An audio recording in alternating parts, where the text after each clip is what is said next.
आपका जन्म इस्लाम परिवार में हुआ और हिंदू धर्म को फॉलो करते हो, श्री कृष्ण से इतना प्रेम कैसे हुआ? ठाकुर जी की कृपा होती है तभी उनकी भक्ति कर पाता है। आपका बचपन कैसा गया? ऐसे ही है जैसे सारे मुसलमानों का जाता है, नमाज पढ़ना, हिंदुओं को काफिर कहना। वृंदावन क्या सोच के आए? तो मेरे अंदर से बहुत ठाकुर जी वृंदावन में मैं भी जाके देखूं। मुस्लिम धर्म में क्या बुराई दिखी और हिंदू धर्म में क्या अच्छाई दिखी? गीता की जो बातें हैं उसमें कहीं भी ऐसा नहीं है कि मुसलमान खराब है। कुरान में ये है अगर आप किसी का कर देते हो, किसी का मर्डर कर देते हो, अल्लाह माफ कर देगा। अगर आप मूर्ति पूजते हो तो अल्लाह आपको बिल्कुल नहीं माफ करेगा। आपने मुसलमान होकर भी बाबरी मस्जिद बनने का विरोध किया था, उसके पीछे क्या वजह थी? क्या जरूरत है? जब भी राम मंदिर बन रहा था तो जितने भी कटुए थे ये लोग विरोध कर रहे थे, छाती पीट रहे थे। क्या जरूरत है? आप राधा रानी को पूजते हो, श्री कृष्ण को, या दोनों को? देखो दोनों में कोई भेद नहीं है, पर एक प्रेम का रिश्ता होता है, ठाकुर जी से मेरा जाता है। आपको कुछ टाइम पहले पाकिस्तान से जान से मारने की धमकी आई थी, वो किस वजह से आई थी? क्योंकि मेरा सबसे ज्यादा रोल ये है कि मुझसे देख के ना बाकी मुस्लिम लड़के तो इन्फ्लुएंस होके वो आते हैं। तो आपके ऊपर तंत्र क्रिया कराई गई मुस्लिमों द्वारा, ये कहाँ तक सच है? इतनी सारी दिक्कतें मुझे खुद समझ नहीं आ रहा था कि इतनी जल्दी और इतनी सारी दिक्कतें कैसे हो गई, और वो सब कुछ तंत्र था। मदरसों में यही सिखाया जाता है कि किसी हिंदू को मार के अगर मरते हो तो जन्नत नसीब होगी। आप हिंदू हो और मैंने आपको मुसलमान बना लिया तो अल्लाह मुझे डायरेक्टली जन्नत में 72 वर्ष के बाद भेज देगा। क्या आपको अल्लाह से डर नहीं लगता है? क्योंकि मुस्लिम परिवार में जन्म लेते हो और हिंदू देवी देवताओं को पूजते हो तो अल्लाह कभी माफ नहीं करेगा, जहन्नुम देगा उनको। मैं तो ये सोचता हूँ अल्लाह तूने फिर हिंदू क्यों बनाया, तू और क्यों बनाया? ये सारी चीजें बनाते हैं अल्लाह को तो पसंद ही नहीं। श्री कृष्ण भगवान पर कितना विश्वास करते हो आप? मैं उन्हीं के भरोसे आया हूँ। अगर मैं मरूंगा तो अपनी मौत खुद मरूंगा। किसी कटवा किसी मुल्ले की कोई हिम्मत नहीं हो सकती जो मुझे हाथ लगा दे, जब तक वो है।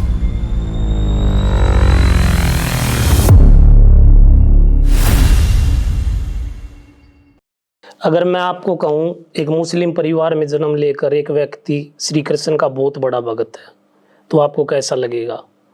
आज हमारे गेस्ट हैं जावेद जी, जो मुस्लिम धर्म से हैं और आज वृंदावन में श्री कृष्ण की दिन रात सेवा कर रहे हैं। कुछ मुस्लिम गाय को काटते हैं और ये गाय को पूजते हैं। देर ना करते हुए करते हैं आज का खास पॉडकास्ट। कैसे हो जावेद जी? बस बढ़िया, राधे राधे, जय श्री राधे कृष्ण। राधे जी। आपका जन्म इस्लाम परिवार में हुआ और हिंदू धर्म को फॉलो करते हो, श्री कृष्ण से इतना प्रेम कैसे हुआ? देखिए मैं एक चीज कहना चाहता हूँ कि कहीं ना कहीं कृपा होती है, ठाकुर जी की कृपा होती है तभी आदमी उनकी भक्ति कर पाता है।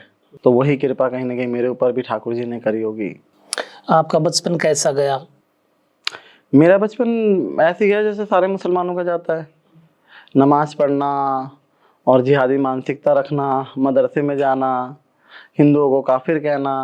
तो ऐसे जा रहा था जब तक श्री जी की कृपा नहीं हुई, ठाकुर जी की कृपा नहीं हुई, जब तक तो मेरा ऐसा ही जा रहा था। श्री कृष्ण जी के साथ कैसे जुड़े आप? मेरी नानी थी और मैं नानी के साथ रहता था जी। तो मेरी नानी का 2011 में स्वर्गवास हो गया। तो उनके जाने के बाद मेरे मामा मामी ने बोला कि बुढ़िया मर गई तो कहेंगे इसको छोड़ दिया। तो वो लोग लेकर आ गए, मेरी मदर को बोल दिया कि हम पढ़ाने ले जा रहे हैं इसको। तो मुझे शुरू से अपने मतलब नानी के वहाँ मैं ज़्यादा रहा हूँ तो मुझे मामा मामी अपने ही लगते थे। और फिर उसके बाद से वो मुझे दिल्ली ला के ले आते हैं और ले आने के बाद वो मुझे काम पे लगा देते हैं वहाँ पे। तो वैसे ही टाइम जाता है, गुजरता कुछ टाइम, तो साल 1.5 साल के बाद वहाँ पे एक कृष्णा पन्नी नाम से पन्नी आया करती थी। मैंने बहुत जगह बताया भी ये बात।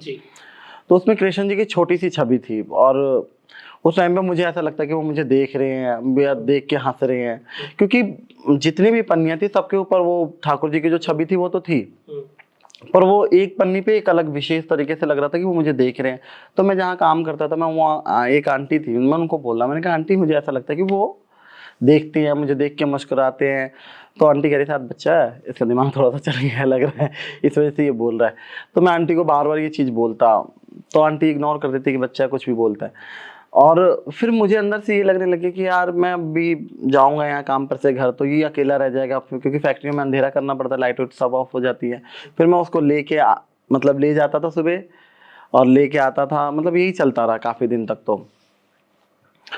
तो धीरे धीरे मामा को पता लग गया और जो नॉनवेज वगैरह हमारे वहाँ बनता था, हमारे मुसलमानों में तो नॉनवेज बिना तो काम ही नहीं चलता, तो उनको मतलब मेरे से खाया नहीं जा रहा था और मुझे ऐसा लगता था वॉमिटिंग सी हो रही है या और भी काफ़ी सारी चीज़ें। मतलब अब मैं मामा को बोलता कि मैं नहीं खाऊंगा, तो मुझे बोलते कि तू क्यों नहीं खाएगा, तुझे क्या मतलब अब तुझे क्या प्रॉब्लम हो गया है? मैं कहा मैं भी किसी भी चीज़ का जान नहीं लेना चाहता, तो कह रहे नहीं खाना ही पड़ेगा तुझे।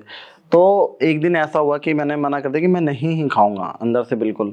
तो उन्होंने मुझे याद आता है ना वो होता है, उन्होंने मुझे क्या करा कि मतलब मेरा सर पकड़ के और ऐसा उन्होंने मारा कि ये पूरे सूज गए थे। और फिर उसके बाद से कह रहे तुझे खाना तो पड़ेगा, जबरदस्ती खिला रहे थे? और वो जबरदस्ती मेरे साथ करते थे। आपके सगे मामा थे? मेरे सगे थे। और उसके बाद से यही दिन चलता रहा। फिर वो जब ठाकुर जी की कृपा होती है तो आदमी बागी भी बन जाता है। तो धीरे धीरे मामा का विरोध मैं करने लग गया। और मुझे पता था कि मैं काम करता हूँ, 13-14 साल की एज रही होगी, जो मुझे सैलरी मिलती थी।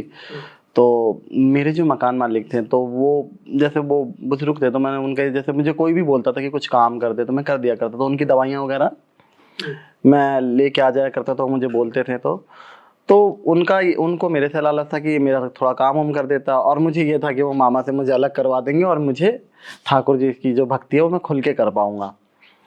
तो ऐसा ही हुआ, वो खड़े हुए हैं मेरे लिए। एक दिन मामा मुझे मार रहे थे तो उन्होंने बोल दिया कि तू रख लेना इसे। तो उन्होंने कह दिया ला छोड़, मुझे दे दे, मैं रख लेता हूँ। तो मैं तो उनके वहाँ गया, और जाने के बाद मुझे तो एक ऑप्शन चाहिए था कि वो मुझे निकालें और मैं निकल जाऊँ। तो मैं निकल गया। फिर उसी बिल्डिंग में एक कमरा छोटा था, उस टाइम पे मुंबई की चौल की तरह वो कमरा होता था, पर वो भी उसमें सुकून था क्योंकि उसमें ठाकुर जी से भक्ति तो आदमी कर सकता है। तो उससे फिर मामा से अलग होके फिर जिंदगी धीरे धीरे चलने लग गई। वृंदावन क्या सोच के आए? मैं वृंदावन ये सोच के, अभी तो मैं सोच के आया था कि वृंदावन, अगर आपको मैं बताऊं तो वृंदावन फर्स्ट टाइम मेरा आना ऐसा हुआ कि लोग मुझे क्या, मैं पूछता था कि ठाकुर जी मतलब कहाँ रहते हैं, क्या है। तो जैसे हमारे में तो ये बोलते नहीं कि ठाकुर जी चले गए, ठाकुर जी है नहीं, वो बोलते ठाकुर जी वृंदावन में रहते हैं। तो मेरे अंदर से बहुत मतलब वो हुई कि यार ठाकुर जी वृंदावन में मैं भी जाके देखूं। और उस टाइम पे इतना सोशल मीडिया वगैरह नहीं हुआ करता था, तो बाकी बिहारी ऐसे दिखते हैं वैसे दिखते हैं। कौन से सन की बात है ये 2013-14 के आसपास की बात होगी। तो 2013-14 में फर्स्ट टाइम वृंदावन आया था मैं। और उसके बाद से मतलब 6 महीने साल भर बाद ऐसे आना जाना होता था। फिर ठाकुर जी ने एक कृपा करा कि मैंने संकीर्तन का काम स्टार्ट करा, मैं भजन वगैरह मैंने गाने स्टार्ट करा, तो थोड़ी सी इनकम होने लग गई थी। तो उससे एक कृपा हो जाती थी कि थोड़ी सी लोग बुलाने भी लग जाते थे। जैसे बस वगैरह जाती थी ना, तो हर मंथली में एक बार बस जाती है हमारे उधर से, तो वो लेके चलते थे, मुझे लेके जाया करते थे। तो ऐसे आना जाना हो गया और यहाँ से स्टार्ट हो चुका वृंदावन का सफ़र। आपने गीता पढ़ी है, और पढ़ी है तो गीता पे कितना विश्वास करते हो? मैंने पढ़ा कम है और मैंने सुना है। और गीता की जो बातें हैं, जितना भी मैंने सुना है, उसमें कहीं भी ऐसा नहीं है कि मुसलमान खराब है, ये मुसलमान घटिया है, या कोई काफिर किसी को काफिर करे, किसी अन्य धर्म को कुछ बता रहे हैं। ऐसा गीता में तो कुछ मैंने अभी तक कोई टारगेट धर्म तो कोई टारगेट है ही नहीं उसमें।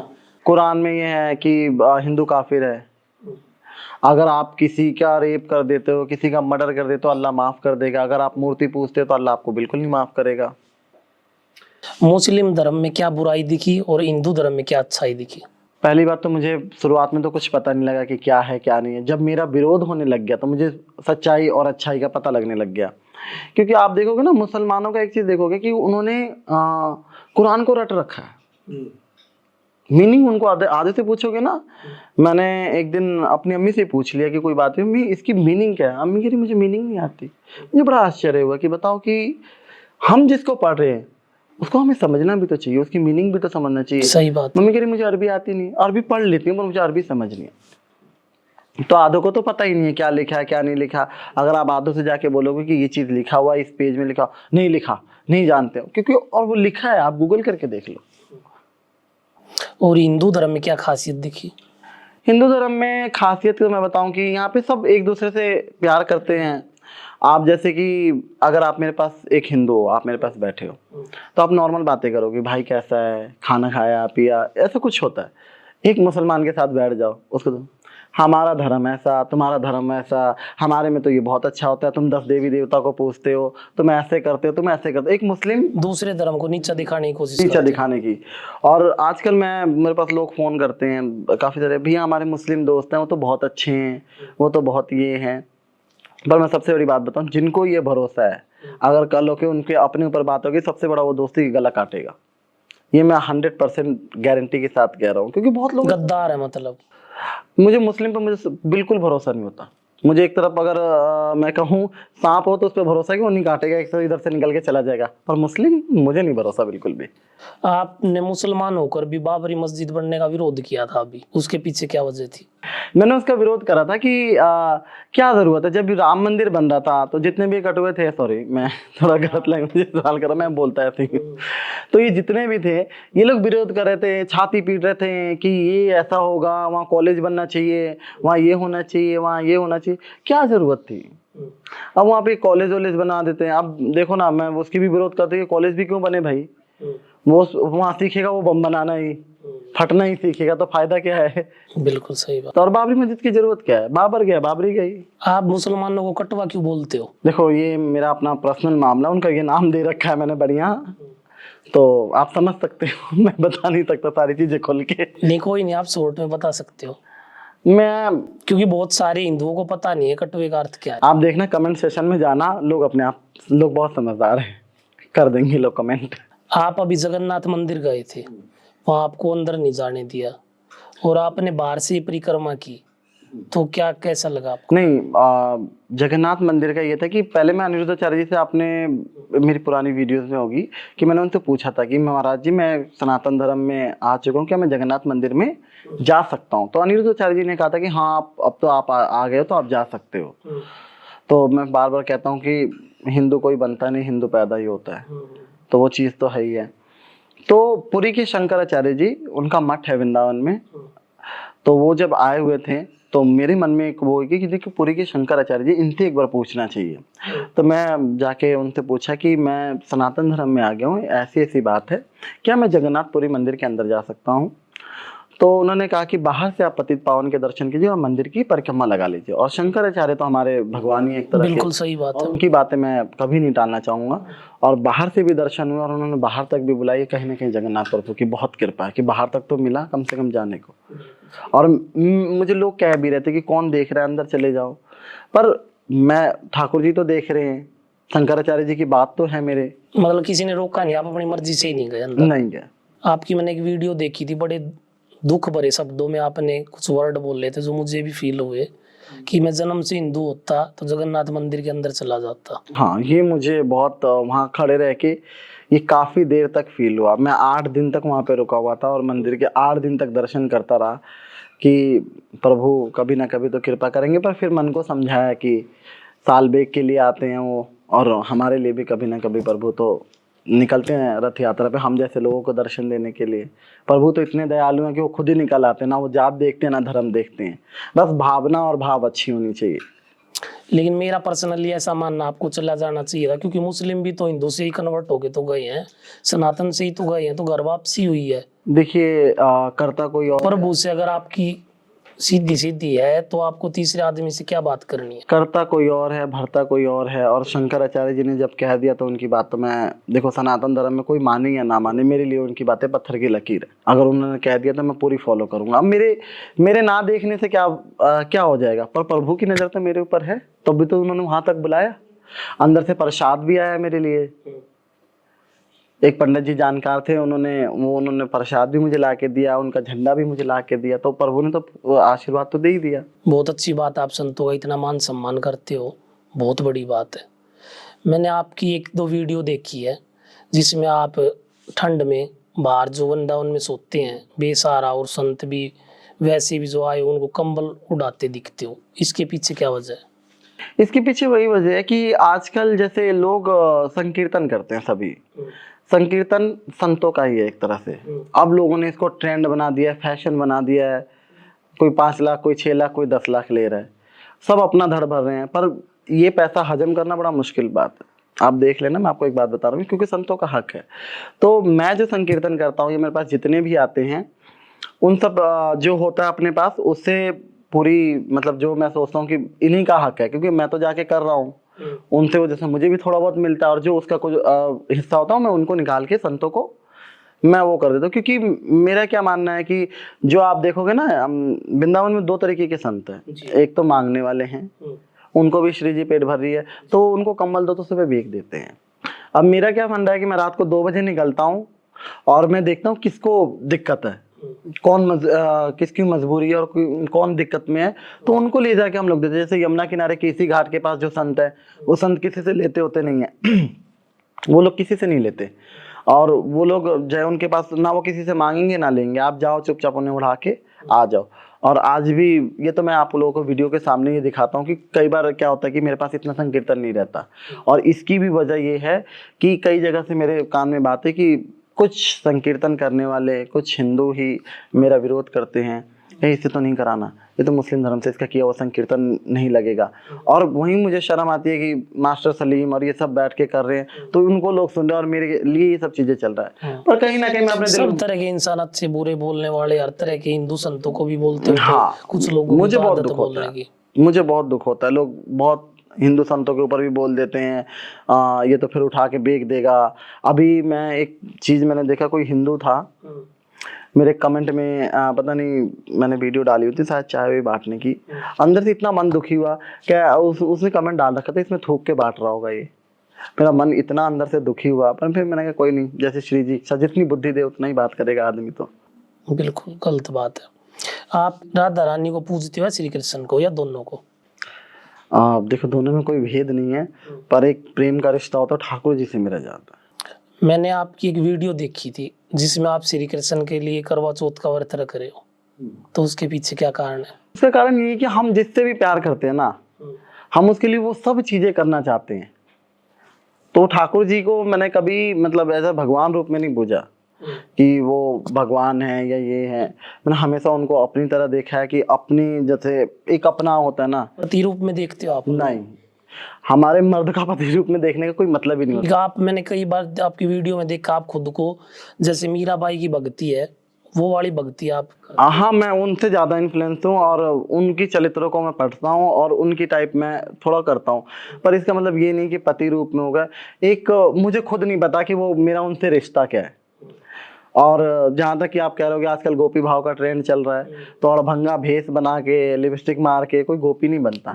आप एक से भी गोपी गीत जाके सुनना, किसी को एक को गोपी गीत भी नहीं आता होगा। अब एक आधा देखो, बुरा मानना तो मान जाओ, जो भाव है ना वो मन के अंदर रहेगा, वो शरीर पे नहीं नजर आएगा कि मैं लहंगा पहन के नाच रहा हूँ या मैं वो कर रहा हूँ। विनोद अग्रवाल जी थे हमारे, उनका भाव था गोपी भाव, वो भाव है, भाव मन के अंदर रहेगा, भाव तो बाहर ही नहीं आएगा। और जिसके अंदर भाव है उसको तो यही नहीं रहेगा कि मुझे लिपस्टिक लगाना है या क्या बोलते हैं घाघरा पहन के नाचना है, ऐसा कुछ नहीं है। और आजकल के जो मतलब LGBT के जो बच्चे हैं कुछ, वो जैसे पीछे वाले सुनते आ रहे हैं, जैसे किसी को शौक होता है वो शौक अपने भगवान की तरह निकालते हैं। आपने अभी गोपी गीत का जिक्र किया, क्या आपको आते हैं गोपी गीत? मुझे नहीं आते उतने। फिर जो आप उनके लिए करवा चौथ का व्रत रखते हैं उसके पीछे क्या उद्देश्य है? उसके यही है कि उनका साथ बना रहे। मेरा तो हमेशा यही रहता है कि उनका साथ बना रहे। आपको कुछ टाइम पहले पाकिस्तान से जान से मारने की धमकी आई थी, वो किस वजह से आई थी? उनका ये होता है कि तुम्हें पैसों की दिक्कत है तो पैसे ले लो और आ जाओ, क्योंकि मेरा सबसे ज्यादा रोल ये है कि मुझसे देख के ना बाकी मुस्लिम लड़के जो मेरी तरह घुट के जी रहे हैं, जो माता की भक्ति करना चाहते हैं, जो ठाकुर जी की भक्ति करना चाहते हैं, और मैं वृंदावन में बहुत ऐसे लोग हैं जो अच्छे लेवल से दीक्षित है और मुस्लिम है वो लोग, और रह रहे हैं आराम से, क्योंकि किसी को पता ही नहीं लगता।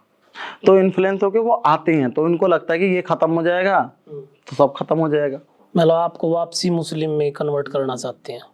और जब आप हिंदू धर्म में आए तो उन्होंने आपको इधर से भी, आपके घर परिवार से धमकी आई होंगी, पूरी कोशिश की होगी कि आप ना जाओ? धमकियाँ ही नहीं, प्रैक्टिकल भी हुआ है मेरे साथ, बहुत कुछ हुआ है, ये मार काट से लेके सब कुछ। और वो तो पिछला घर था, मैं वृंदावन में भाग आया था, काफी सारे मौलवी मौलाना घर तक पहुंच गए थे, पता नहीं कहाँ से पूछ के पहुंच गए। तो बहुत 3 बार तो मेरे ऊपर हमले भी हो चुके हैं, पर ठाकुर जी ने अभी तक बचा के रखा। वृंदावन में भी हमले हुए हैं या यहाँ नहीं आते हैं? नहीं, वृंदावन में अभी तक ठाकुर जी की कृपा है कि कुछ भी नहीं हुआ, और मैं वृंदावन वास कर रहा हूँ तो वहाँ तो अभी तक तो कुछ भी नहीं हुआ, आगे का कुछ पता नहीं। मैंने आपके बारे में ये भी सुना, जब आप उनके कहने से ना मानने, धमकियों से ना मानने, तो आपके ऊपर तंत्र क्रिया कराई गई मुस्लिमों द्वारा, ये कहाँ तक सच है? जी बिल्कुल सच है, कोई माने या ना माने, मैं इस चीज को फॉलो करता हूँ। मैं मानता हूँ तंत्र को, क्योंकि मेरे नाना तांत्रिक थे। अच्छा। हमने अपने घरों में तंत्रों को देखा हुआ है कि जैसे वो गोल चक्कर वो लगाएगा, जैसे आपके ऊपर तंत्र अगर पता करना होता तो मेरे नाना कोई मंत्र बोलते थे और गोल चक्कर सर्कल सा बनाते थे और उसमें 7 लौंग रखते थे, और जिसके ऊपर होता था वो लौंग टूट के बीच में आ जाती थी।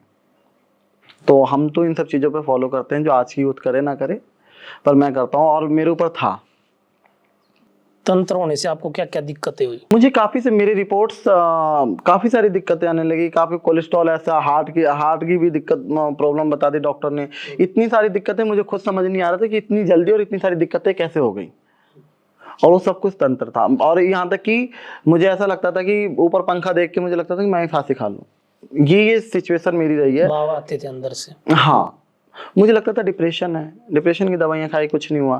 पर कहते हैं ना कि ठाकुर जी साथ होना, तो हर चीज़ पार लग जाता है। उसी तरह जैसे उन्होंने करा था वैसे ठाकुर जी ने, वो कोई किस रूप में ठाकुर जी आते हैं पता आपने किसी तांत्रिक से कटवाया या अपने आप ही ठीक हो गया फिर आपका तंत्र? ये मैं कहूँ कि जिस पे कृष्ण रीझता है उस पे काली अपने आप रीझ जाती है, और जहाँ काली आ जाती है वहाँ क्या तंत्र और क्या तांत्रिक।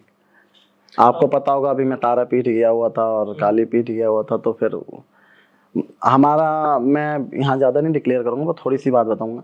मुझे सपने आ जाते हैं कि तुझे ऐसा करना चाहिए, तेरे ऊपर से सारा हट जाएगा, तुझे ये करना चाहिए। और मैं कहा चलो भाई कि सपने आ रहे हैं, सपने तो सपने होते हैं, पर मेरे सपने प्रैक्टिकल होते हैं कई बार। अगर कोई मरने वाला होगा तो मुझे पहले सपने आ जाएंगे कि कोई जाने वाला है। कोई मरता तो आपको दिख जाता पहले ये मरेगा? नहीं, ऐसा तो नहीं है। अगर मैंने सपने में देखा कि कोई मरा है तो 100% कोई ना कोई मरेगा आसपास। ये मेरे बचपन से ये चीज़ तो रहा है कि मैं सुबह उठ के बोल दूंगा कि मैं जिस दिन कोई मरता है तो मैं आसपास पता करता हूँ सब कुछ ठीक ठाक है, नहीं तो कोई ना कोई मरेगा जरूर। अभी आपने काली माता का जिक्र किया। वृंदावन के एक संत ने थोड़े दिन पहले टिप्पणी की थी कि वृंदावन में काली माता क्या काम, ये कहाँ तक सही है? देखिए, मैं कोई धर्म गुरु नहीं हूँ, और मैं बोलूँगा तो लोग यही बोलेंगे कि एक मुल्ला क्यों ज्ञान दे रहा है। अब तो आप हिंदू हो तो भजन भी करते हो। देखो, आपको मैं एक चीज़ बताऊँ, मैं सिर्फ ठाकुर जी का हो गया हूँ। मैं मानता हूँ, और मैं हिंदू, मैं अपने आप को मानता, दुनिया माने ना माने, पर काफ़ी लोग एक्सेप्ट नहीं करते मुझे। ये बहुत, मुझे अपने, जब मेरी कीर्तन वगैरह जब कैंसिल हुई ना, तो ऐसी सी बातें सामने आती हैं जो कैंसिल करवाता है। और शायद मुझे लगता है कि जो कैंसिल करता है उसके लिए भी है कि ठाकुर जी चाहते नहीं कि उनके पैसे संत सेवा में लगे, तो इस वजह से भी होता है। और मैंने ऐसी ऐसी बातें सुनी जो मैं कैमरा पे क्या ही बोलूं। काफी लोग तो हिंदू संतों को भी बुरा बोलते हैं, ये तो समाज है, राम को भी नहीं बख्शा, सीता माँ को भी नहीं बख्शा, तो आपको कहाँ छोड़ देंगे? बिल्कुल, और हिंदू ही था, इसमें कोई दूसरा तो था नहीं। मुस्लिम धर्म के लोग गाय माता को काटते हैं और खाते भी हैं, और आप वही मुस्लिम धर्म से होकर गाय को पूजते हो। मैंने बहुत वीडियो देखी है, आप उनकी सेवा भी करते हो, पूजते भी हो, उनको खिलाते पिलाते भी हो। तो मुसलमानों को क्या मैसेज देना चाहोगे?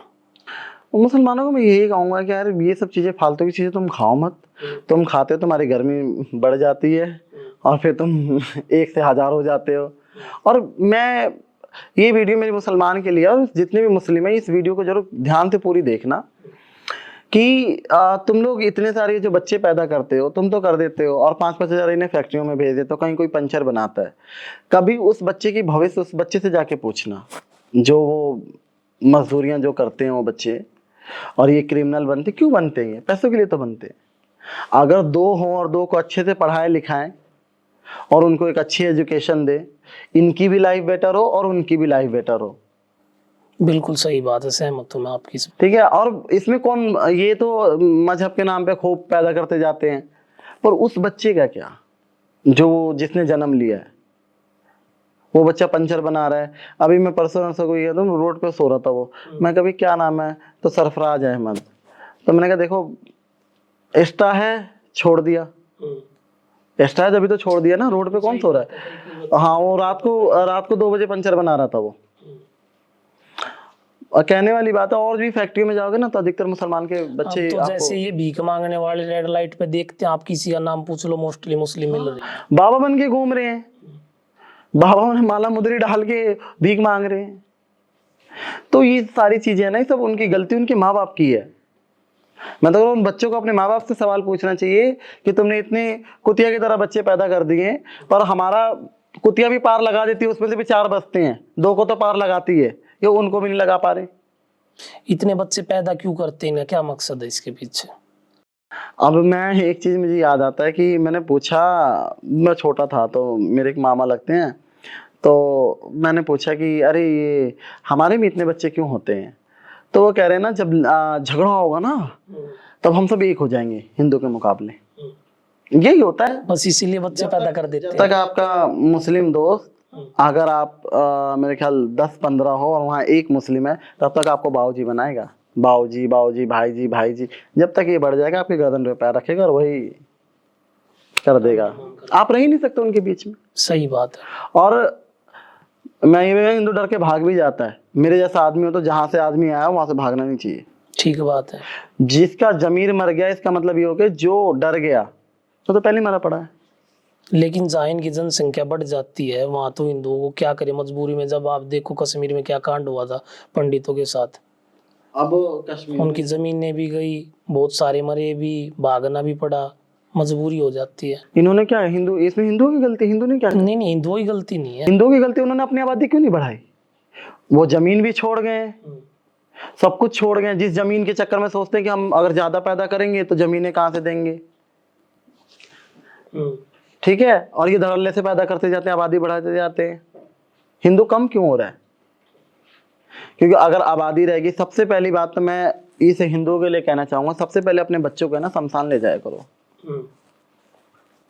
शमशान से बड़ा मंदिर कोई नहीं है। जब कोई मरे तो उसको लेके जाया करो।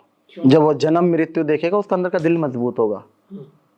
क्योंकि हमारे में हिंदू में अक्सर मैंने हिंदुओं में देखा है कि जब कोई मरता है ना तो नहीं जाएगा, ये तो बच्चा है, ये तो हो जाएगा। शमशान को सबसे अशुभ जगह बना रखा है।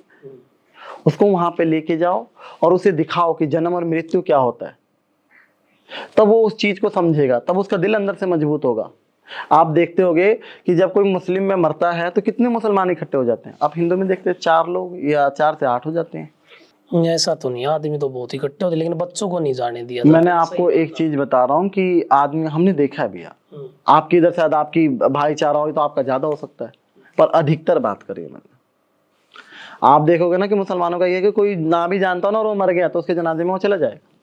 क्यों? क्योंकि उसको एक चीज बताया जाता है बचपन से, जन्म मरण है। और हमारे धर्म में तो बताया गया, हम ही लोग नहीं बताते। वहां तो मैंने ऐसे सुना मदरसों में यही सिखाया जाता कि किसी हिंदू को मार के अगर तुम मरते हो तो जन्नत नसीब होगी। कहाँ, ये तो शायद कहीं लिखा हुआ, मुझे ध्यान नहीं आ रहा। और ये भी है कि काफिर को कन्वर्ट करोगे तो जन्नत ज्यादा नसीब होगी। कि अगर आप मुस्लिम हो, आप हिंदू हो और मैंने आपको मुसलमान बना ले तो अल्लाह मुझे डायरेक्टली जन्नत में 72 हूर के पास भेज देगा। इसीलिए कन्वर्ट करवाते हैं फिर। हाँ, कन्वर्टेशन है इस्लाम में, काफी तरह का कन्वर्टेशन। मैंने बताया नहीं कि जब 2 दोस्त मिल जाते तो आपस में ही बात करेंगे, हमारा धर्म अच्छा तेरा बेकार, हमारे में पर्दा है तेरे में नहीं है। वृंदावन के एक संत हैं पूज्य प्रेमानंद महाराज जी, उनसे आपको क्या प्रेरणा मिलती है? उनसे मुझे ही नहीं, उन्होंने बहुतों का जीवन बदला है, बहुतों का जीवन बदला है। और काफ़ी सारे लोग हैं जो भटके हुए थे, जो हिंदू बच्चे थे, उनको मिला है। आज हर एक बच्चा राधा राधा जप रहा है, कहीं भी वो उसका डाउनफॉल आ रहा है तो राधा राधा बोल रहा है। तो ये प्रेमानंद जी बाबा ने करा। और मुझे लगता है कहीं ना कहीं जब हिंदू धर्म, आपने देखा होगा कि बीच में बिल्कुल कोई नाम ही नहीं था सनातन धर्म को, सब मुस्लिम में जा रहे थे। अब वो जो मुस्लिम में गए वही हिंदू में आ रहे हैं, क्योंकि उन्होंने सनातन का पावर देखा। राधा नाम का काफी उन्होंने अलग जगह। और जब उनकी परिक्रमा होती है प्रेमानंद जी बाबा की, तो उसमें काफी मुस्लिम भी रहते हैं, मुंह ढक ढक के उनको देखने आते हैं। अभी आपने उनकी परिक्रमा की बात की, तो एक बार उनकी परिक्रमा भी कुछ टाइम पहले रोकने की बात करी थी, तो वो कहाँ तक सही है? देखिए, उनका भी सही है अगर एक उसकी तरह से देखे तो, और बाबा का भी सही। इसमें ना बाबा की गलती है ना उन लोगों की गलती है, इसमें गलती किसकी है? पब्लिक की है।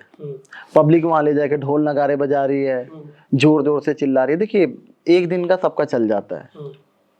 अगर आप सुबह सोते रहो और मैं तेज के भजन चला दूं तो आपको भजन भी वो उस टाइम पे नहीं अच्छा लगेगा, क्योंकि आपकी नींद है तो आपको सोना है। तो वो लोग क्या करते थे कि वहां जाते थे और चिल्लाने लग जाते थे, ढोल नगारे वो करते, तो भाई उनको भी थोड़ा बहुत प्रॉब्लम हुआ होगा। तो बाबा हमारे इतने सरल है कि, पर उनकी गलती ये थी कि वो लोग विरोध कर रहे थे फालतू का। वो बाबा से जाके अंदर बात करते तो बाबा वैसे भी इस चीज का हल निकाल देते। लेकिन ये बात तो बिल्कुल भी सही नहीं है, मस्जिदों में भी तो धूप बजते हैं, उसको तो कोई बंद नहीं करवाता है। देखिए, मस्जिदों में एक टाइम होता है, सुबह 4:30 बजे और रात को आपको 8 बजे, तो इसमें लोगों को सोने का टाइम मिलता है, ठीक है। और ऊपर से ये भी सुबह भामा वो भी चिल्लाते हैं, तो वो अपने तक भी रखें तो ज़्यादा बेटर है। मस्जिदों से भी अभी तो विरोध हो ही रहा है उसका भी, जो गलत है उसका तो हर जगह हमारे लेकिन सनातन धर्म बंद में तो विरोध। नहीं हो रहे हैं ना, विरोध से क्या होगा? क्योंकि बंद इसलिए नहीं हो रही कि उनका एरिया है पूरा मुसलमानों का, वो सुन रहे हैं। तो क्या पूज्य महाराज जी का कोई टाइम टेबल नहीं था वहां चलने? नहीं, बाबा का टाइम टेबल था, पर जो पब्लिक है ना, पब्लिक पहले टाइम से पहले इतना वो मचा देती है, आप कभी जाके देखना, पब्लिक ऐसे कर देती है कई बार तो बाबा को भी ऐसा लगता है कि पब्लिक बाबा के ऊपर से चढ़ के चल जाएगी। और मैं अधिकतर किसी को बुरा लगे तो बुरा लगे, आप जाके देखना किसी के हाथ यूं नहीं रहती, सबके हाथ यूं रहते हैं। वीडियो बनाने में ज्यादा रहते हैं। आप देखना वीडियो में देखना, अधिकतर यूं नहीं रहते हैं, यूं रहते हैं कि बाबा को कैमरे में कब कैप्चर कर लूं। आजकल स्टेटस नाम की एक बीमारी चली हुई है, वो इस चल रहा है कि हमने दर्शन करा तो हम भी स्टेटस लगाएंगे, उन्होंने करा तो उन्होंने भी वो करवाया। तो यही चीज चल रहा है। आप देखोगे ना, अब मैं कह रहा हूँ कि आप एक दिन जाना और देखना, यूं कम और यूं ज्यादा रहेगा। जो भाव वाले लोग होंगे उन्हीं का आप देखोगे कि यूं है, वो अपना आएंगे और चले जाएंगे। काफी मन है उधर जाने का, लेकिन पता नहीं कब बुलाएगी राधे रानी। श्री जी जल्दी बुलाएंगे। चलो आपके मुंह की हो जाए। आप प्रेमानंद जी महाराज जी को राधा का अवतार मानते हो या नहीं? अब ये तो आपने कैसा सा सवाल कर दिया मेरे से। देखो, श्री जी हमेशा अपने किसी न किसी को भेजते हैं। बाबा खुद इस बात को कहते हैं कि मैं अभी तो आपने चेले को देखा है, बाबा खुद ये बात बोलते हैं।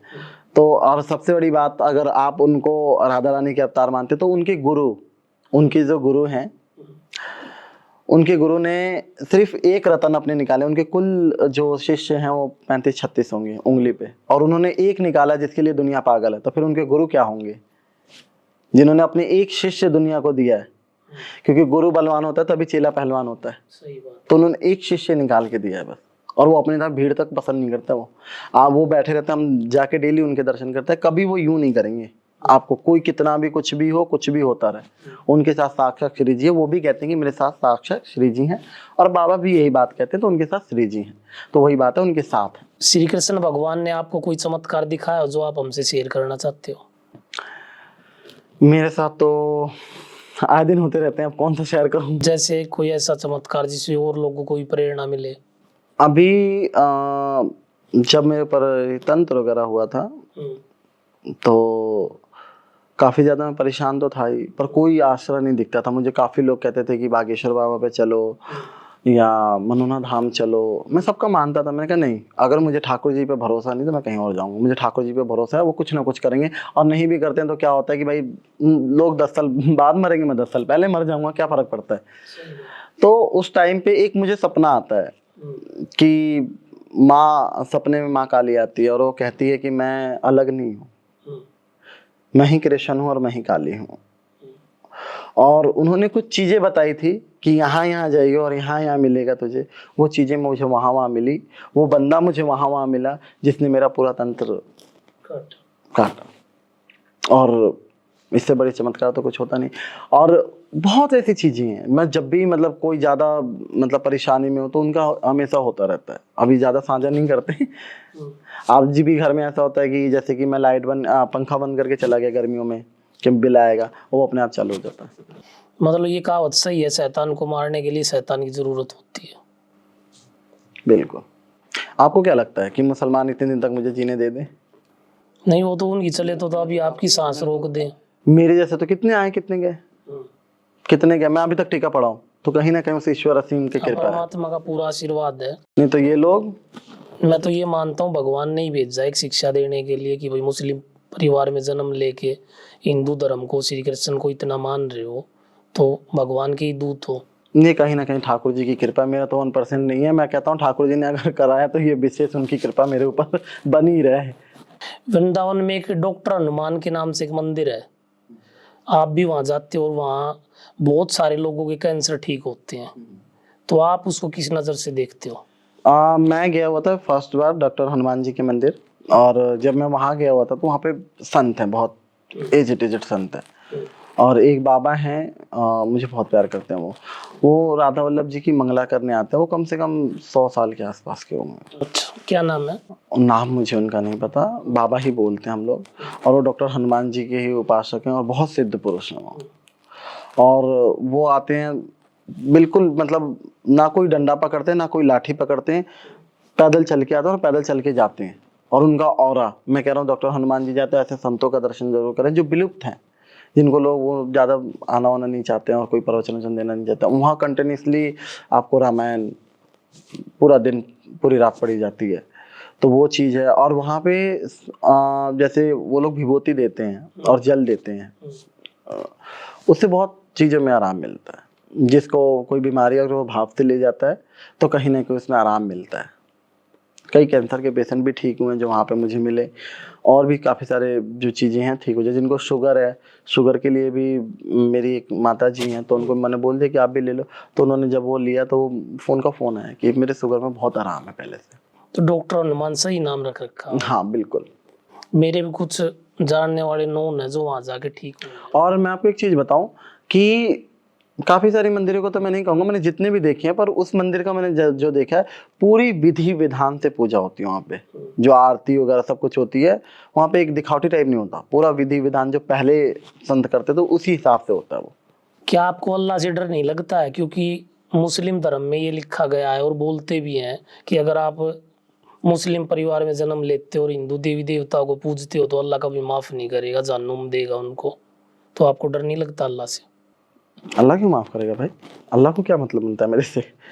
नहीं, आपने जैसे मुसलमान परिवार में जन्म लिया है तो उनकी तो वो तो कहते हैं कि कोई मुसलमान अगर हिंदू देवी देवता को पूजेगा तो वो तो जहन्नुम में जाएगा। तो आपको डर नहीं लगता अल्लाह से? मैं तो ये सोचता हूँ कि या अल्लाह तूने फिर हिंदू क्यों बनाया, सूअर क्यों बनाया? ये सारी चीज़ें बनाते ही नहीं अल्लाह। अल्लाह को तो पसंद ही नहीं ये सारी चीज़ें।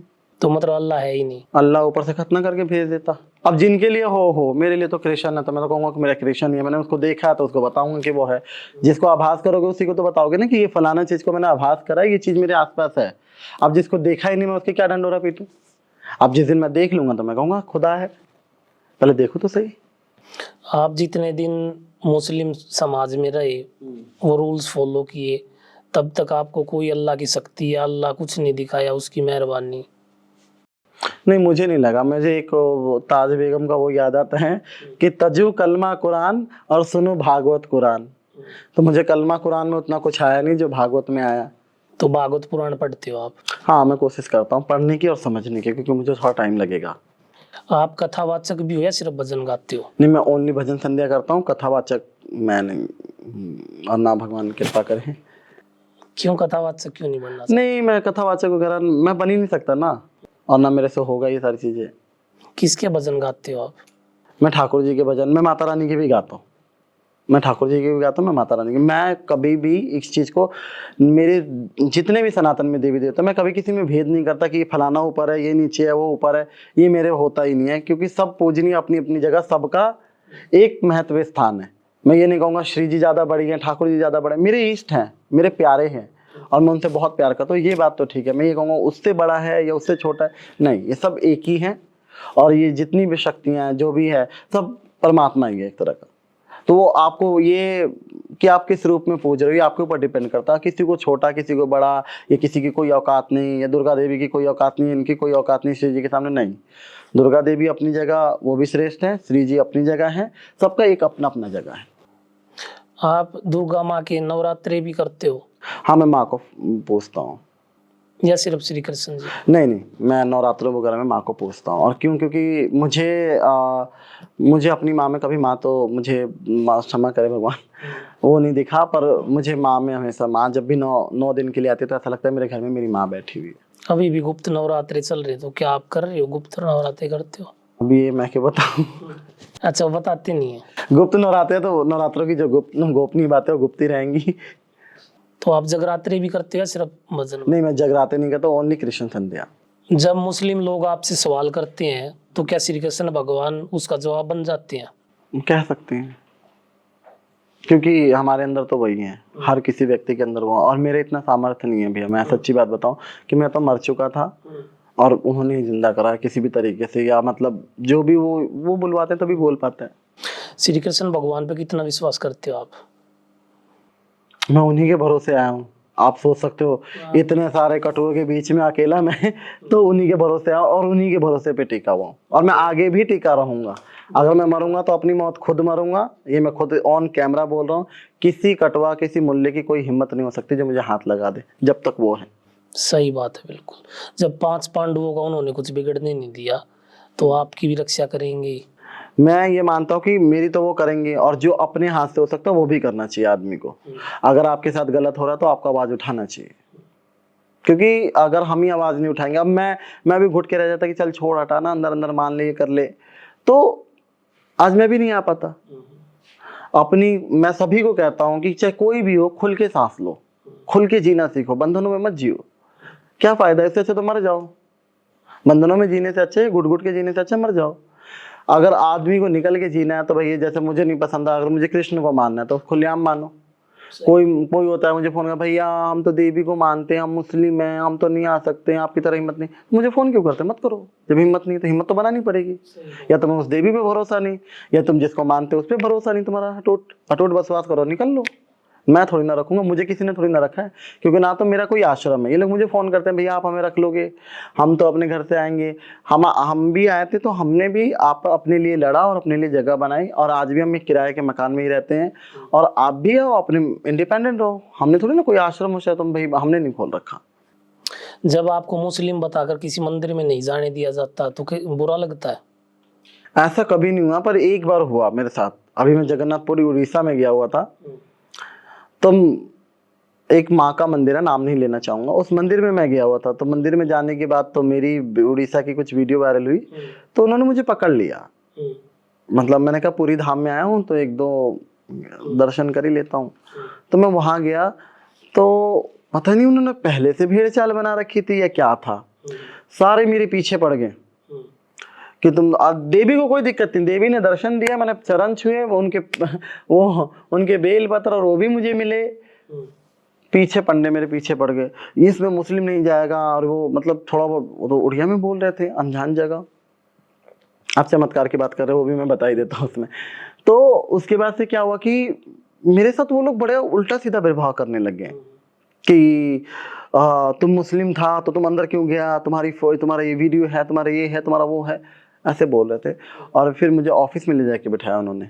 तो मैंने कहा अब क्या करूं भाई, मैं माफी मांगता हूं, मेरे से गलती हो गई। मैं कहा चलो भाई मेरे से हो गई, वो माफी मांग, मैं गलती हो गई। नहीं नहीं ऐसे कैसे गलती हो गया, ये कैसे हो गया, तुम अंदर कैसे गया। मैं कहा मैं चला गया, वापिस अपने पैर नहीं ला सकता भाई, मैं चला गया अंदर। उसके बाद से फिर मेरे पीछे पड़े कि मैंने कहा अब क्या करूं। अब मैंने इनकी बातें, मैंने कहा एक बार देखता हूँ इनकी भी। एक मेरे पास दूसरा आईडी था, किसी का आधार कार्ड, अपना आधार कार्ड दिखा, मैंने आधार कार्ड दिखा दिया। मैंने कहा मेरे पहले वाला जो बाप था वो हिंदू था, क्योंकि उसमें दीपक शर्मा लिखा हुआ था उस आधार कार्ड में। तो तुम फिर भी मुस्लिम था, मतलब बार बार इसको थोपना। मैंने कहा मेरी माँ मुस्लिम थी, तो अब फिर भी तुम मुस्लिम था। मैंने कहा भैया पुलिस बुलाओ। पुलिस उन्होंने बुलाई, प्रशासन वहाँ पे पुलिस आई, एक लेडीज कॉन्फ्रेंस और एक वो था। तो पुलिस वाला आया, पुलिस वाला आने के बाद मेरे मतलब इतनी ज्यादा लोग आसपास खड़े हो गए कि मतलब मुझे पहली बार ऐसा लगा मैं कहाँ जानवरों के बीच में फंस गया हूँ। और मेरी थोड़ी सी तबीयत डाउन रहती है, तो मेरी छाती में पेन होने लग गया और मुझे घबराहट होने लगी, क्योंकि कितने सारे लोग खड़े हो गए कि भाई। और एक बंदा मेरे साथ था, उसके भी पीछे पड़े हो कि तू हिंदू का, तू कैसे लेके आया इसको मंदिर में। मैं कहा हमें नहीं पता था, शंकराचार्य ने कि किसी भी मंदिर में जाओ पर इस वाले मंदिर में नहीं जा सकते। अब वो फिर मेरे साथ इतनी ज्यादा हैरेसमेंट करने लग गए कि पुलिस वाला भी उनको चुप करा, चुप नहीं हो रहे। और फिर उसके बाद मंदिर का शुद्धिकरण कराना है। मैंने कहा क्या खर्चा होगा बताओ। कह रही कि कितना दे सकता है तुम। मैंने कहा मेरा कितने देने का, मैंने कहा मैं 10,000 दे सकता हूँ। कह रहे नहीं 30,000 रुपये लगेगा, पूरा मंदिर धोना पड़ेगा, शुद्धिकरण करना पड़ेगा। मुझे बहुत शर्म सी आई। मैंने कहा बिल्कुल सही बात है कि मेरे पैसों से मंदिर शुद्ध हो जाएगा और मेरे जाने से शुद्ध हो जाएगा। बिल्कुल सही। जो माँ ने तो कभी नहीं कहा, माँ तो आके बोली नहीं। पर मुझे दुख हुआ कि देखो दुनिया कैसी है। और मैं कह रहा हूँ कि यहाँ आपके मन से बैठा हूँ, जिसने वो पैसा खाया है उन्होंने एक बंदे को कोड होगा। तो मतलब लिए आपसे 30,000 रुपये? हाँ, एक बंदे को कोड होगा। आप देख लेना, मैं आपके पॉडकास्ट पे बोल रहा हूँ बात, और उनके तक ही बात पहुंचेगी। बिल्कुल सही बात होना भी चाहिए इतना, मतलब मैंने माँ को बोल कर आया था अगर तू सच्ची है तो इनको दिखाइयो जरूर। ये आपकी रियल स्टोरी सुन के मेरे को आप सुन के आपको कैसा लग रहा है, मैं वहाँ फील कर रहा था। और प्लस मेरी छाती में पेन हो रहा है। मैंने उसको बोला कि भैया मुझे पानी दिला दो मेरे अंदर से, वो क्योंकि गला सूख रहा था और वो इतने सारे लोग आसपास खड़े। नहीं मिलेगा इसको पानी। और उड़िया में बोले तो समझ तो थोड़ी आएगी कि पानी नहीं है। और वो पानी तक देने के लिए राजी नहीं। पर उसमें से एक बंदा था जिसको दया है, वो 10 रुपए की बोतल खरीद के बेचारा लेकर आया। इंसान है और उसकी कृपा, वो तो मुझे पता क्या, मुझे मारना चाह रहे थे वो। और प्रशासन अलग पैसा खाना चाह रहा था। मेरी छाती में पेन हुई तो एक बंदा था, वो उठा के मुझे ले गया। ले जाने के बाद उसने एक गाड़ी में बैठा कर, भैया आप निकल लो। वो मुझे कटक ले जाके छोड़ा। वहाँ पे एक जगह है कटक चंडी, वहाँ के रेलवे स्टेशन में छोड़ा, भैया आप यहाँ से चले जाओ नहीं तो आपको ये खा जाएंगे पकड़ के। कौन सी जगह की बात है ये? मैं जगह का नाम नहीं बताऊंगा, वहाँ के लोग समझ जाएंगे। और जब कभी अगर किसी ने कहा कि झूठ बोला तो वो जगह ले जाके मैं खड़ा भी कर दूंगा, और मेरे पास स्क्रीनशॉट भी पैसे के रखे हुए हैं। मैंने आपकी ये बातें सुन के ना एक सच्ची कहानी याद आ गई, श्री कृष्ण जी के एक भगत की, नाम तो मुझे याद नहीं। मैं कह रहा हूँ कि मुझे उस टाइम पे यही लगा कि हे कन्हैया मुझे वृंदावन पहुंचा दे, मेरे वृंदावन जैसा कुछ नहीं है।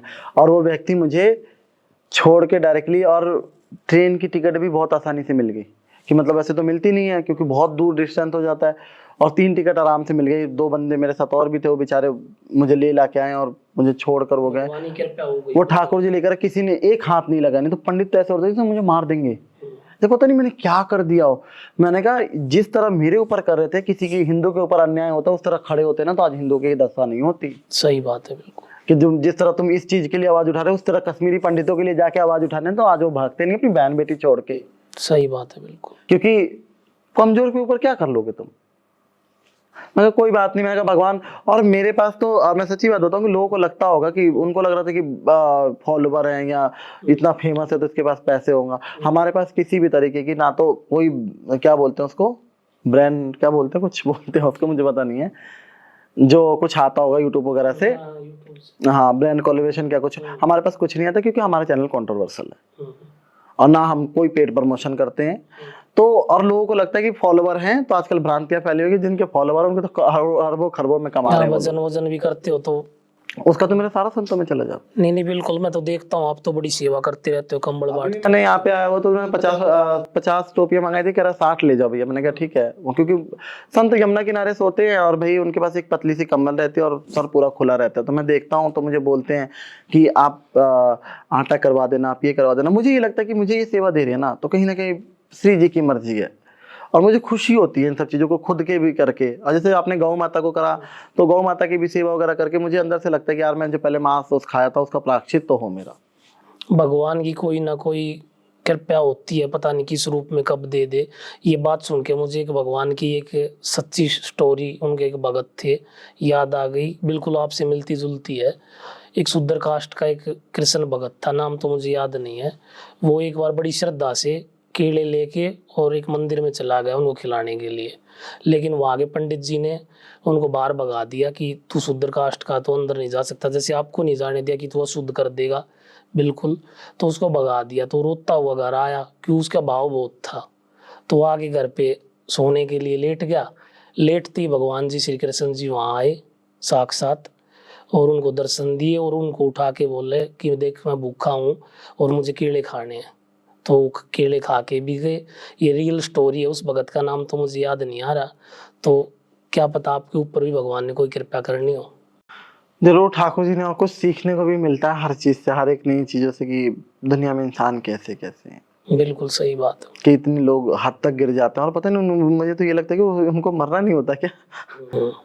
सही बात, क्या पता उनके ही पाप का घड़ा भर गया हो, आपसे ही कोई शराप लेना हो उनको। मेरे अंदर से इतनी बददुआएं निकली ना, आज तक मैंने कभी किसी को बददुआएं दी नहीं।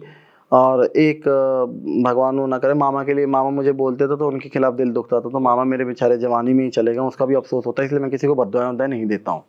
तो जरिया तो भगवान किसी ना किसी को बनाते ही हैं। अब वो वहाँ पैसे खा रहे हैं, अब आपसे भी ले गए तो कुछ ना कुछ तो। और मेरे से तो ले गए। जो एक बंदा मेरे साथ सिर्फ दर्शन करने गया था, उसको भी पकड़ के प्रशासन ने उससे भी पैसे लिए। अच्छा, उससे भी ले लिए। उनका बड़ा दुख है। मैं क्या भाई एक पैसा मैं तुम्हारा चुकाऊंगा जैसे भी होगा, क्योंकि मेरी वजह से, क्योंकि वो सिर्फ मेरे साथ गया था, उसको पकड़ लिया कि ये लेकर आया था मुस्लिम और वो कर लिया था। बेचारे बहुत अच्छे लोग थे वो लोग, उनके साथ भी अन्याय हुआ। तो उनसे 20,000 पता नहीं कितने लिए थे। तो कल परसों मैंने कहा भैया आप टेंशन ना लो, मेरी वजह से गया ना, कोई बात नहीं, क्यों वो बेचारे कहाँ से लेकर आएंगे। सही बात है। क्योंकि मुझे ड्राइवर बोल रहा था कि अगर वो लोग, क्योंकि मैं तो निकल गया था गाड़ी से, फिर उनको पकड़ लिया, कह रहे कि तुम ही लेकर आए थे इसे। बेचारे सिर्फ मेरे साथ, मतलब जैसे होता ना कि मंदिर के बाहर गए चले गए तो भैया को जानते हैं तो भैया हाय हेलो राधे राधे बोल दिया, क्योंकि वृंदावन वो भी रहता था। तू लेकर कैसे आया, तू उसको लेकर आया, तू नहीं लेकर आया। उसको इतना बेचारे को, उसको शाम तक थाने में रखा और उससे पैसे उससे भी लिए, और लेने के बाद उसको फिर बेचारे को तब उसको बेचारे को छोड़ा। और मुझे ड्राइवर बोला कि, और उससे मतलब फ़ोन करवा रहे थे कि उसको लेकर आओ, उसको लेकर आओ। पूरे गांव का प्लानिंग था कि इसके ऊपर गोबर, कह रहे भैया आप अगर गए तो आपके ऊपर गोबर फेंका जाएगा, गधे तक भी बैठा सकते हैं, ये यहाँ कुछ चलेगा नहीं, क्योंकि छोटा जगह, ना आपको लैंग्वेज समझ आएगी ना कुछ समझ आएगी। एक छोटा सा गाँव है, यहाँ पे बहुत पूरे गाँव में बात फैली पड़ी है, और पूरा गाँव में वो हुआ पड़ा है कि पंडों ने सब जगह फैला रखा है पता नहीं क्या क्या। वो बेचारा मुझे गाड़ी से ले जाके छोड़ के आता है, और बिल्कुल अच्छे वाले में वृंदावन धाम में पहुंचता हूँ। तभी से मुझे लगा कि वृंदावन छोड़ मेरी जाएं बला है, मैं वृंदावन छोड़ के कहीं नहीं जाना, ये बेकार। बहुत गलत हुआ आपके साथ। मैं तो बड़े कड़े शब्दों में उनकी निंदा करता हूँ, और जो किया वो तो उनको भुगतना है ही। हरिद्वार और वृंदावन जैसी जगह उन्हें आपको क्या सिखाया? हरिद्वार ने ये सिखाया कि सब कुछ जब इंसान छूट जाता है तो लोटे में यही आता है। और वृंदावन ने तो, वृंदावन की तो मैं बात ही क्या कहूँ, वृंदावन में जिंदगी जीने का एक अलग ही आनंद है। धाम में हर वक्त लगता है कि ठाकुर जी आसपास है, और ये फील होता है कि बिहारी जी को जो हवा छू कर आ रही है वो हमें भी छू रही है। तो वो वृंदावन धाम में, मतलब वहाँ का तो मैं बखान ही नहीं कर सकता कि वो अंदर की बातें वो बाहर निकल भी नहीं सकती, कि मतलब वृंदावन की मैं क्या ही बखान करूँ, मेरे पास शब्द नहीं है वृंदावन के लिए। तो पूरे ब्रज 84 कोस के लिए नहीं, पर जो वृंदावन जगह है, मुझे वृंदावन इतना प्रिय है कि मैं कहता हूँ कि वो कहते हैं ना, श्री यमुना जी का तट हो, प्यारा बंसी बट हो, मेरा सांवरा निकट हो, जब प्राण तन से निकले। तो जब मैं मरूं तो वृंदावन में मरूं, मेरी बस यही इच्छा है। जो भी कृष्ण भगत हैं, आप उनको क्या संदेश देना चाहते हो? जिनको मैं जो भी कृष्ण भगत हैं उनको भी बस यही है कि भाई देखो, मैं इस लायक भी नहीं हूँ कि मैं आप लोगों को संदेश दूं, पर सबसे पहले भगवान भाव के भूखे। जब तक आपके अंदर भाव नहीं है ना सच्चा, तो आप कितने भी घंटे उंटे पीट लो, कोई फर्क नहीं पड़ेगा। अगर आपके अंदर भाव है और समर्पण है कि मैंने तेरे भरोसे छोड़ दिया है, सबसे पहले तो समर्पण करना सीखो। क्योंकि अगर आप इस मार्ग में अगर अपनी बुद्धि चलाओगे तो वो उतनी बार तुम्हारी बुद्धि फेल करेगा। सबसे पहले समर्पण होता है कि अगर आपने समर्पित कर दिया तो आप गिर भी गए ना तो कहीं ना कहीं से उठा के फिर खड़ा कर देगा। बस भरोसा रखो कि मुझे उस पर भरोसा है। ज्यादा से ज्यादा क्या होगा, मौत ही तो आएगी, इससे इससे इससे बुरा क्या होगा, यही होगा ना। और जाना एक दिन है ही। जिसको मौत का डर निकल गया वो सोच लो श्री कृष्ण को पा गया। क्योंकि काली और कृष्ण को मानने वाले मृत्यु से, अगर उन्होंने मृत्यु का भय करा तो इसका मतलब सोच लो अभी बहुत दूर है। बहुत अच्छा लगा आपसे मिलके। राधे राधे। राधे राधे। बहुत कुछ सीखने को मिला आपसे। बहुत अच्छा, मतलब आप इतनी अच्छी शिक्षा दे रहे हो कि एक मुस्लिम परिवार में होके भी हिंदुत्व को, सनातन धर्म को, श्री कृष्ण जी को फॉलो करते हो, तो बहुत बड़ी बात है। आप भी कमेंट्स में बताइएगा आपको हमारा पॉडकास्ट कैसा लगा, और अगर आपको हमारा पॉडकास्ट अच्छा लगा तो कमेंट्स कीजिएगा, शेयर कीजिएगा और लाइक कीजिएगा।